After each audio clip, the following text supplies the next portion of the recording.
I like to think of my yoga practice as a microcosm for my life, and I get to practice being strong, compassionate, and clear. That was my intention for this morning's practice. After I do my hair, I take my hands to my navel, my Manipura chakra. May I be strong. And I bring my hands to my heart, Anahata chakra. May I be compassionate. Sarasrara chakra. May I be clear. I hear Violet. I'm going to go check on her, make sure it's still recording. She's still napping, and I ground myself with child's pose. Then I find my strength in plank, down dog, inhale to plank, exhale down dog, inhale plank, exhale down dog, opening my hips, abducting my leg to fire my glutes, then continuing to fire my glutes as I lengthen up through my chest and get a side body stretch here in pigeon pose. Opening my hip, abducting to fire gluteus medius and coming forward into an active pigeon pose. Getting some side stretch here, creating more space so that I can be more strong, more compassionate, and more clear. Using that glute muscle to practice pressing up.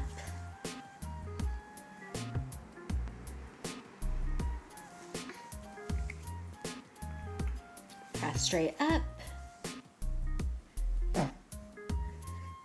Little Violet just burped as I recorded this. Opening my heart in cobra pose, getting some neck stretches. Hopping forward. Utkatasana, taking it into a twist. Working on finding all this length in my side body so that I have more space to bring in the qualities that I want. Inner strength, more compassion, and more clarity. Playing with my balance a little bit here. Again, strong, compassion, clear.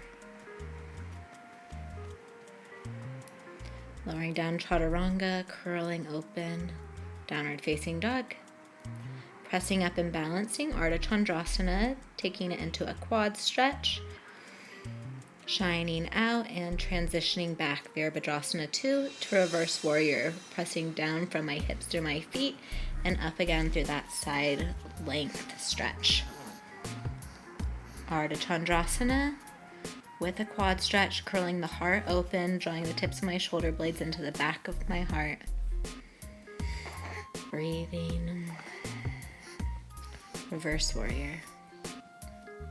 Chaturanga, holding that chaturanga and then curling open, cobra, unveiling the heart. Playing with my hip rotation here as I press into standing splits, lifting my inner thigh up more. And then playing with some handstand hops. It's so nice to be regaining my strength in my core after having my second baby. Coming back into my lunge. Twisting with the strength of my core to tip it back into reverse warrior.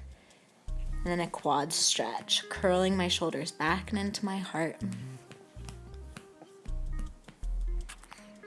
Taking it on the other side, finding that internal rotation of the back leg, finding the internal rotation of the new back leg, and finding the internal rotation of the lifted leg in standing splits. I don't know why they call it standing splits, because it very rarely looks like splits. And then pressing back up into a lunge. Twist, side stretch. The other side stretch.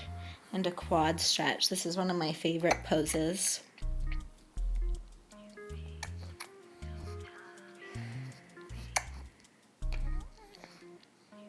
May I find inner strength. May I be compassionate to myself and others, and may I have clarity. Playing with some handstand hops, never quite got it today.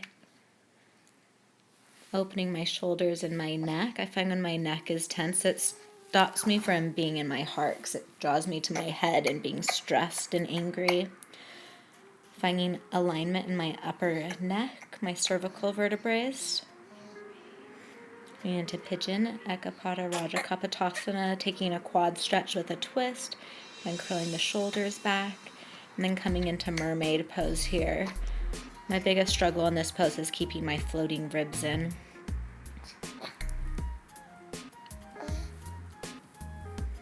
I love the idea of using what we do on the mat as practice grounds for how we react in the rest of the world. So can I practice coming into my practice with love, with grace, with softness, with compassion, so that when I'm out in the world I can respond in the same way, instead of habitually out of anger.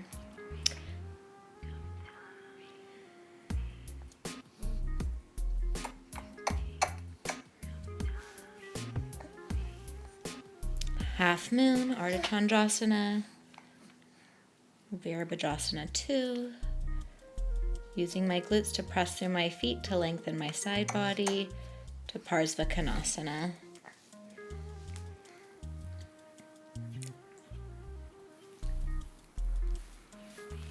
Hopping, handstand, malasana squat. Broadening my sit bones, coming back to these 3 powerful centers of the body, and then playing with bakasana to one-legged. On the other side, bakasana, one-legged. I'm getting ready to do a headstand now, so I'm taking off my hair and I'm finding my cervical curve so that the back of my neck has that curve. I don't want to do a headstand and have my neck be flat.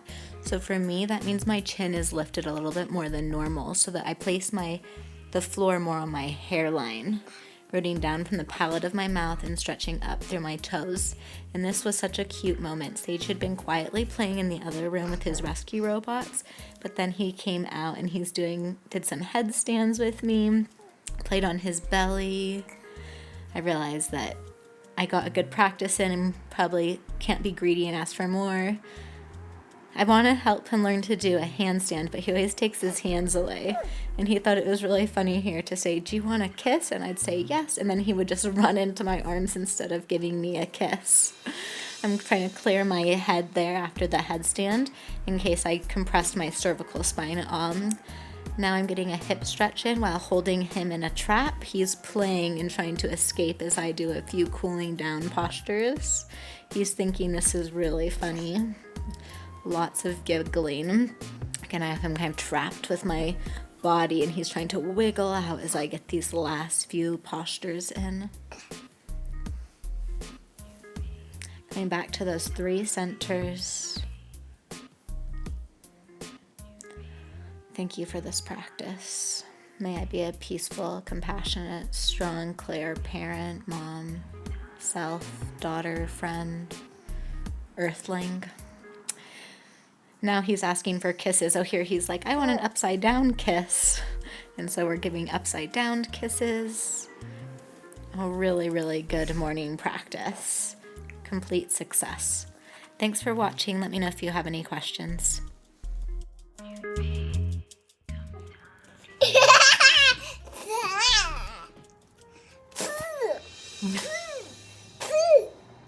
Say thanks for watching. Thanks for watching.